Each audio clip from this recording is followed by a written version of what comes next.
Ассалаумағалейкум туғандар, қандайсыздар? Назарыңыздарда қайрадан эле базар жоқ каналы. Бүгін 22 сентябрь 2022 жыл мен Бишкек шары Қасымалы Баялинов жана Насреддин Исанов көчөсүнүн кесилишинде турам туғандар.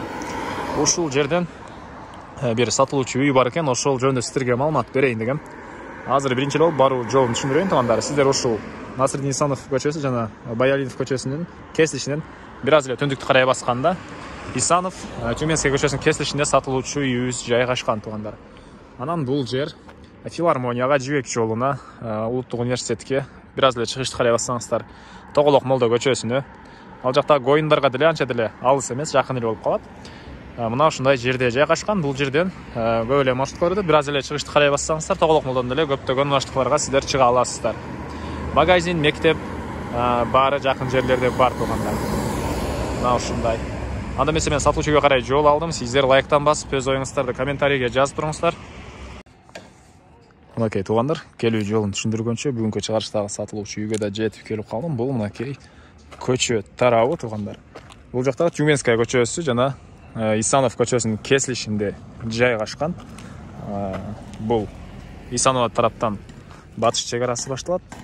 Чыгыш чек арасы ал кошунанын заборуна чейин болуп калат туғандар. Жалпысынан жерин аянты 9 соток.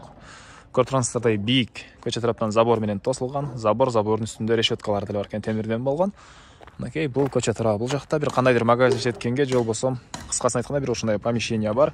Үйүбүз угловойдо жайгашкан. Магазин же болбосо кандайдыр бир бизнес объект десеңиздер деле болгудай көрүнөт. Бул Исанов тарабындагы заборубуз туғандар. Мынакей могу көчө тараптагы бул дарактар деле үй ээсине караштуу. Мынакей түндүк чек арасы ушул биздин забор бүткөн жерге чейин болуп калат туғандар. Бул забор бүткөн жерге чейин. Жерин аянты 9 соток. Карап байкап көрүңүздөр. Эгер мүмкүнчүлүк болсо экиге бөлүп алып деле алсаңыздар болгодай көрүнөт. Андан ары. Так, жакын жерде видеонун башында айткандай Улуттук университет, филармония, бул жакта Тоголок молдо көчөсү деле жакын жерде жайгашкан туғандар.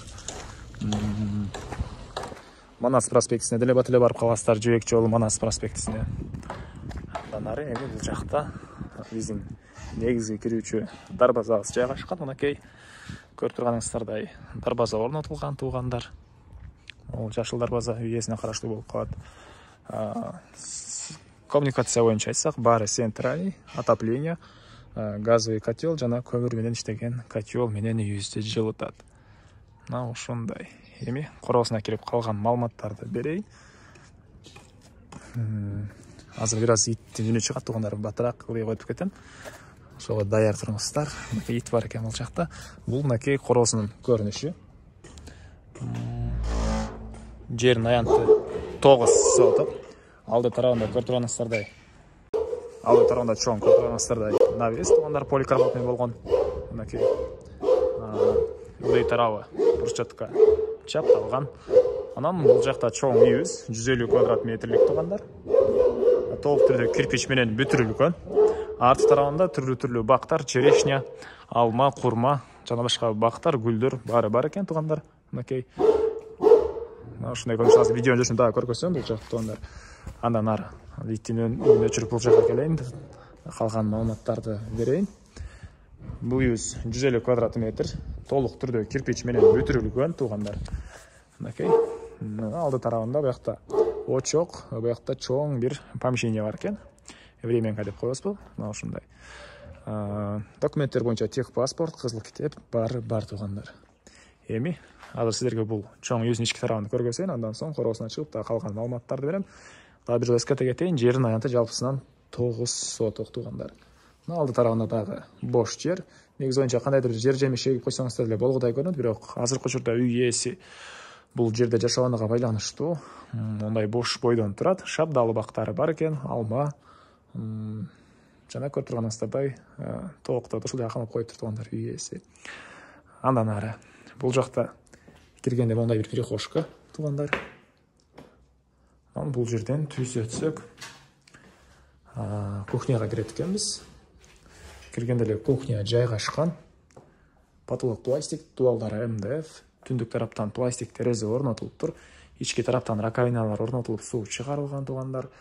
Газ бар, жаңа айтқандай эле газовый плита орнатылып тұр кухняға. Ушундай көрүнүштө. Андан ары ушул эле жерден сол тарапка кайрылсак, коридор туғандар.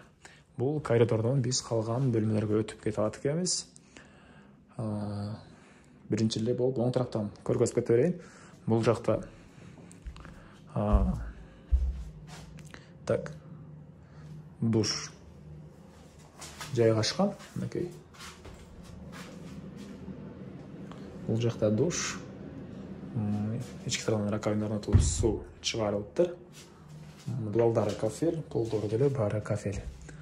Андан ары бул жакта ажаткана тугандар өзүнчө чакан бөлмөдө жайгашкан. Эшиктери темирден болгон эшиктер. Андан ары коридор менен кайра түз кирип калган бөлмөлөрдү көргөзөйүн. Коридордун эле дуалдары жарымына чейин МДФ. Үйдө тарап шпаклевка. Полдору бардык эле бөлмөлөргө жайгаштырган болгон пол экен. Андан кийинки бөлмө бул жакта бир детский спальня бөлмө жайгаштыр. Потолок гипсокартон, дуалдары шпаклевка жана батыш тараптан чоң пластик терезе орнотулган. Ар бир бөлмөдө отоплениянын батареялары бар тугандар. Андан кийин бул жакта төрүндө чоң зал, жайгаштан болгон пол, түштүк тараптарында чоң пластик терезелер орнотулган тугандар. Ушул эле жерден оң тарапка кайрылсак, бул жакта дагы бир бөлмө, мындай бир спальня бөлмө бар экен. Ушундай көрүнүштө. Так, тугандар, үйүбүздүн арты тарабында мындай терезенен эле көргөзөйүн. Ал жакта ит азыр чыксам дагы кайра үнүнү чыгарып, жакынсыз үн чыгарат. Ошого арты тарабында көрүп турганыңыздай алма бактары, бул жакта жанагы көчө тараптагы помещенияга кирген эшик, гүлдөр, кандайдыр алмалардын түбүнө жер жемиш, же болбосо газон эксеңиздер деле болгодай көрүнөт. Бул жактагы помещенияга чейин брусчатка менен тротуар куюлган тугандар. Мына ушундай. Андан ары кийинки бөлмө, бул жакта бир спальня бөлмө. Потолок гипсокартон, дуалдар шпаклевка, пол жыгачтан болгон пол, жана чыгыш тараптан чоң терезе орнотулган. Үйдүн стенасы кирпич, жана өтө жоон салынган. Кышкысын өтө эле жылуу болот деп айтты үй ээси. Да келгениңиздерде өзүңүздөр деле байкап көрсөңүздөр болот тугандар. Бул киргендеги эң акыркы бөлмө. Ушундай. Чыгыш тарабынан жана түндүк тарабынан пластик терезелер орнотулган тугандар. Эми андан ары коросуна чыгып калган маалыматтарды берейин. Тугандар, үйдүн арты жагы менен түз кирсеңиздер, бул жакта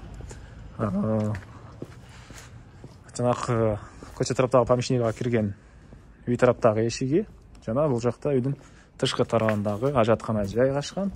Аны үйүбүз менен көчө тараптагы забордун ортосунда көрүп турганыңыздардай. Так, ондай бир навес бар экен. Кылсаңыздар отункана катары деле пайдалансаңыздар болгодай көрүнөт. Анан бул жакта үйдүн тышкы тарабындагы ажаткана тугандар, бул деле центральный канализацияга кошулуп тур. Мына ушундай. Андан ары сиздерге калган маалыматтарды бир чекеден берейин. Бул жакта чоң ондай помещение, кухня кыласыздарбы, же ортосуна бөлүп эки бөлмөлүү времянка алып коесуздарбы? Өзүңүздөрдүн фантазияңыздар менен эмне кылсаңыздар деле болот. Стенасы кирпич экен, ылдый тарабы стяжка болгон. Так, ким чалат экен? Анан жооп беребиз. Так, бул жакта тугандар очокана. Так, ички тараптан раковина орнотулуп суу чыгарылган.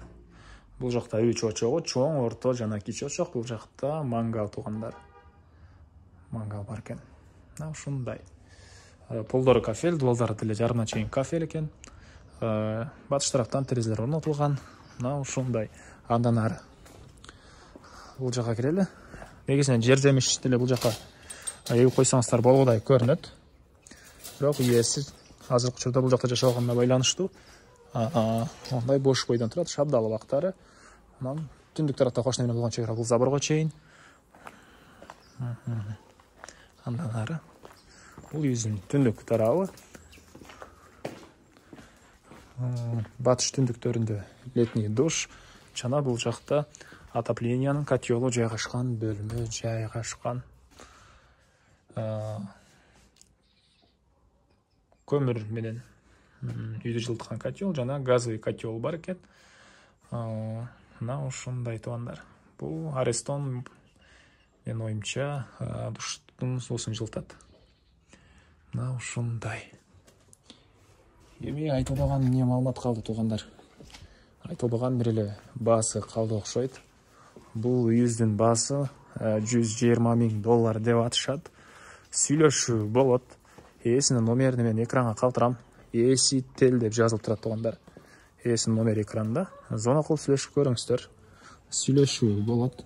Анан достор менен, группалар менен бул видеону бөлүшсөңүздөр мага, үй ээсине жана кимдир ошол сыяктуу үй издеген болсо, ошол адамга чоң жардам берген болосуздар. Анда мен сиздер менен коштошом туугандар, кийинки чыгарышка чейин саламатта калыңыздар.